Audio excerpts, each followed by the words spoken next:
I guess welcome back to my channel.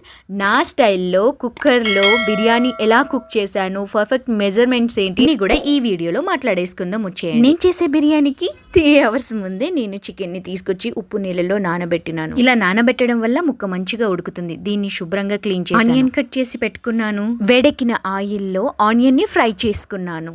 ఉప్పు, కారం, అల్లం వెల్లిపాయ పేస్ట్ ముక్కలకి బాగా పట్టించేలాగా కలుపుకున్నాను. ఇందులోనే పచ్చిమిర్చి, కొత్తిమీర, పుదీనా, ఫ్రైడ్ ఆనియన్స్ ఇవన్నీ వేసుకున్నాను. ఇందులోనే చికెన్ బిర్యానీ మసాలా, జీలకర్ర పొడి, ధనియా powder, garam masala, onion fry చేసిన ఆయిల్ ని కూడా దీనిలోనే వేసుకొని మంచిగా ముక్కలకి పట్టించాలి.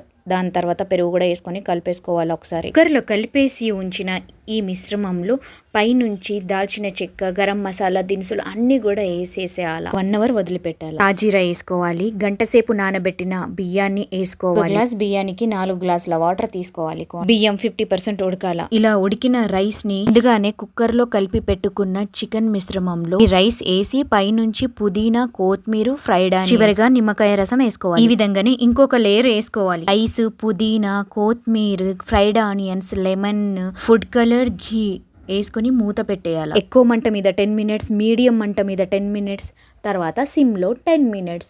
బిర్యానీ రెడీ. ఈ వీడియో మీకు నచ్చితే please do like, share and subscribe. మరిన్ని వీడియోల కోసం నా యూట్యూబ్ ఛానల్ని ఫాలో అవ్వండి. Bye bye.